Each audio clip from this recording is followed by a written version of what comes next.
Chiquinho Brazão, casos de corrupção, deputado que deu um soco em um sindicalista em uma comissão, deputados envolvidos na tentativa de golpe do dia 8, deputada que conclamou os generais a darem um golpe de Estado e correu atrás de uma pessoa com uma pistola na rua, que está sendo condenada fora do espaço institucional do Congresso, mas que aqui não foi. Mas quem deve ser condenado é o parlamentar que denunciou o senhor Arthur Lira o seu esquema do orçamento secreto. Se até mesmo o presidente já foram alvos dos seus ataques, já se pode imaginar qual é o tipo de tratamento que Glauber dispensa aos demais pares. As afrontas e agressões verbais já são prática comum em sua atuação parlamentar e vem crescendo a olhos vistos. Além das ofensas morais, suas tentativas de tumultuar as sessões do plenário e as reuniões das comissões de que participa prejudicam o bom andamento dos trabalhos legislativos. A escalada desse comportamento agressivo, lamentavelmente, culminou com a violência física, como se constatou nesse processo.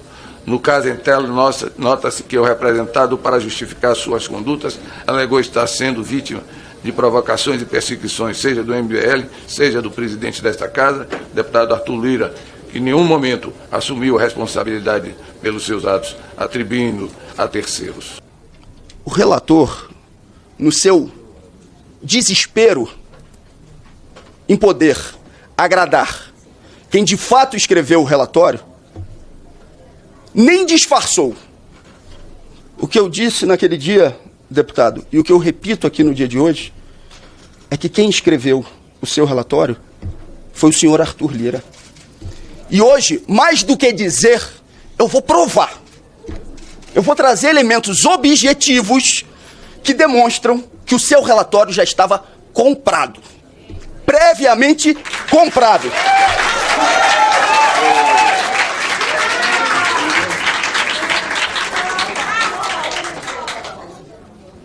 Mas eu vou deixar para fazê-lo no final.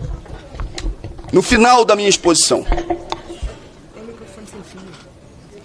O tamanho da distorção do que vem no relatório, colocando esse depoimento como se de acusação fosse, é algo que não merece prosperar para quem participou da sessão naquele dia e para quem possa ver o vídeo daquela reunião, inclusive. O outro caso citado pelo relator, do deputado Abílio Brunini, aconteceu e já foi julgado por esse conselho e arquivado, porque o referido parlamentar, que agora está no exercício do cargo de prefeito, foi para uma sessão em homenagem, em solidariedade, melhor dizendo, ao povo palestino, articulado por um conjunto de deputados que ali se manifestavam, e ele se posicionou na frente da mesa e disse: essa sessão não acontecerá enquanto os cartazes não forem retirados. E nós tiramos o deputado Abílio Brunini para que essa audiência pudesse ser realizada. E eu tenho enorme orgulho de ter podido contribuir na articulação daquele encontro em solidariedade ao povo palestino e que ele fosse realizado.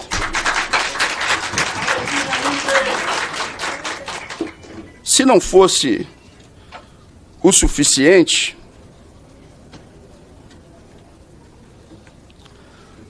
na peça da representação, cita-se um outro caso em que o deputado, criador de confusão,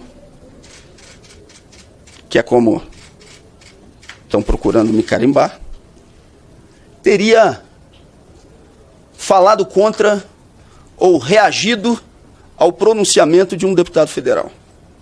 Foi o deputado Bibo, que subiu à tribuna, mais do que para naturalizar, para fazer piada, em relação a uma mulher que foi torturada durante o período da ditadura. Está na representação como um outro caso onde eu teria me excedido. Quem merecia, evidentemente, mais do que uma reprimenda, seria o deputado que assim se manifestou naquele momento. Sobre o caso do MBL, a reiteração das agressões daquele provocador são conhecidas de todos aqui. E são conhecidas também do relator. Ele sabe que não está pedindo a minha cassação por conta disso. Ele sabe. Quando ele deitar para dormir hoje de noite, ele vai saber que o pedido de cassação que ele está fazendo não tem nada a ver com aquele episódio. Ele sabe que a defesa da honra de minha mãe era para mim uma obrigação de vida, obrigação de vida. E eu vou repetir aqui, relator, aquilo que já disse em outros momentos. Talvez eu merecesse uma chamada de atenção se não tivesse feito a defesa da honra da minha mãe naquele momento. E eu não sei como é que minha cabeça ficaria se eu não tivesse, naquele momento, feito a defesa da honra dela e me acovardado, minha mãe que veio a falecer no mês seguinte.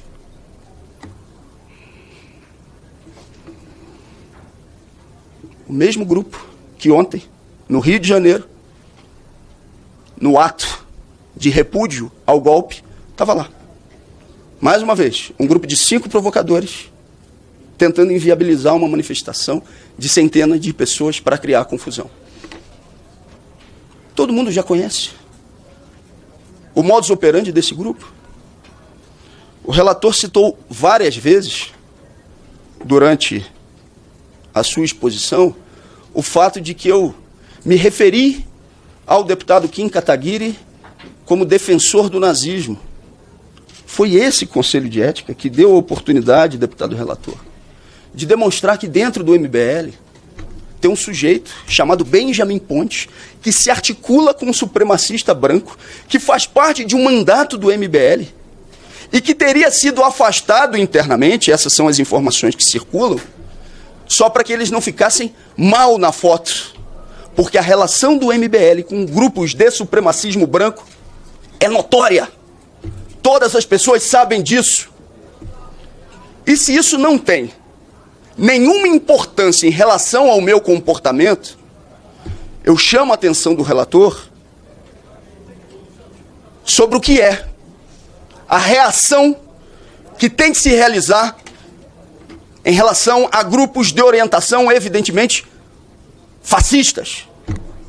E nesse caso, instrumentalizados pela relação com uma figura nazista. Isso foi demonstrado nesse conselho. Só que ao final, a peça do relator, ela corrobora o que eu disse na primeira sessão.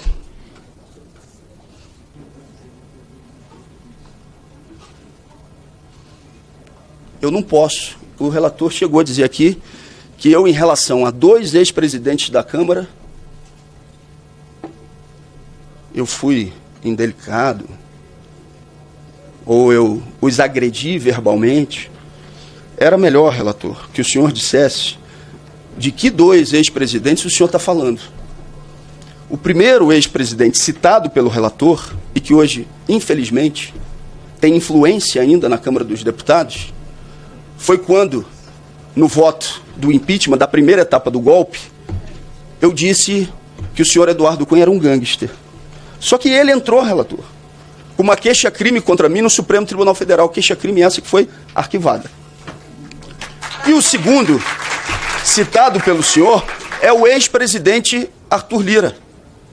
O presidente do Conselho de Ética está no papel dele de tentar, nesse momento, reagir ou fazer com que eu não diga aquilo que eu não posso deixar de dizer. O segundo, ao que o senhor se refere, é o ex-presidente da Câmara, Arthur Lira, que eu disse naquela primeira sessão o que eu agora vou ter que repetir. É um bandido. Bandido. Deputado Glauber, eu só peço a Vossa Excelência que o deputado Arthur Lira é um deputado federal. Eu vou pedir à plateia, mais uma vez, que independente de ser ex-presidente, o presidente é um deputado federal, é um colega, e eu peço a Vossa Excelência, eu estou fazendo aqui um apelo a vocês para que a gente possa conduzir a sessão na maior tranquilidade. Eu peço ao deputado Glauber, continue com a sua defesa, deputado, o tempo está estabelecido. Nesse sentido, eu já me adiantei, inclusive, ao papel de Vossa Excelência desempenhado como presidente do Conselho. Não é pessoal, é político. E eu ia aprofundar isso, mas eu vou deixar para o final. Esse processo chega a 1 ano. O relatório está colocado no sistema desde o mês de dezembro, sob sigilo, sem que eu tivesse a oportunidade de saber o teor do relatório. Soube no dia de hoje, assim como, não todos vocês, assim como a maioria de vocês que estão aqui presentes, a encenação de que esse relatório só veio a ser conhecido no dia de hoje pelo conjunto dos parlamentares, desculpa, isso é algo que não engana nem o meu filho de 3 anos e meio, quase 4. Aliás, não enganaria mesmo, porque meu filho não se deixa enganar por absolutamente nada.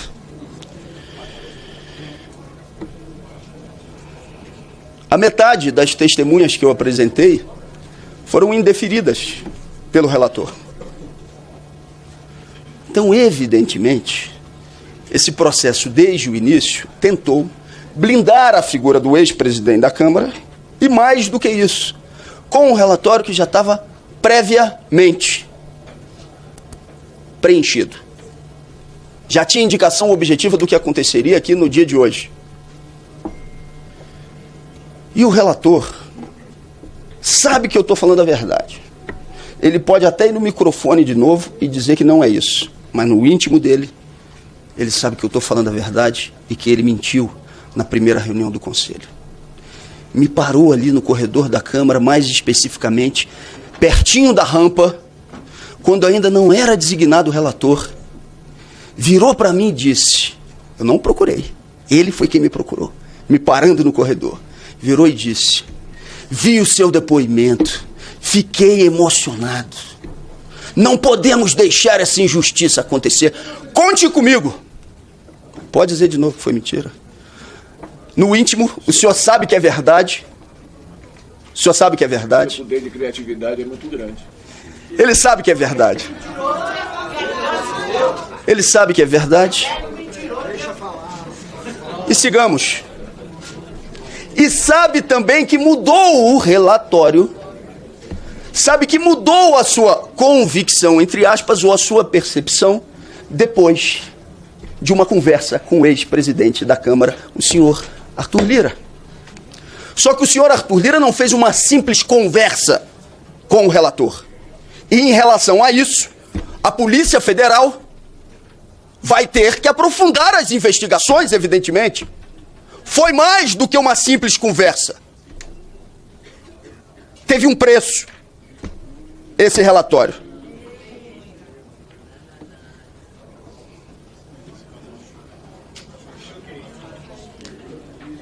O relator se orgulha em dizer, se orgulha, que é contra a cassação de colegas.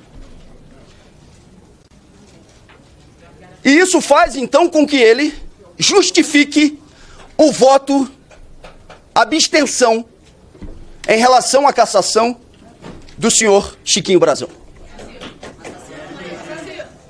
Eu estou do lado do relator que disse que não gosta de caçar colegas e por isso se absteve em relação à cassação do senhor Chiquinho Brazão.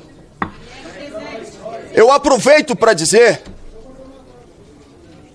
que há bastante tempo também já falavam para mim de uma articulação para botar no mesmo período, no plenário da Câmara dos Deputados, a votação da cassação do senhor Chiquinho Brazão junto com a minha cassação, para que isso gerasse algum tipo de desconforto em parlamentares ou na mobilização da esquerda.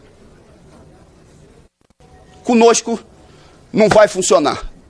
A memória, a vida, a luta de Marielle está acima de qualquer articulação que pudesse se preocupar mais com o nosso mandato do que com aquilo que ela deixou de esperança, de vida, para que a gente possa superar essa realidade apodrecida da política brasileira. Agora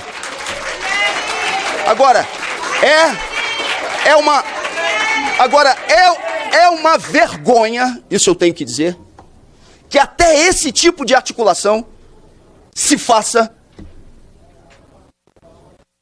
de uma maneira tão pequena, para dizer o mínimo.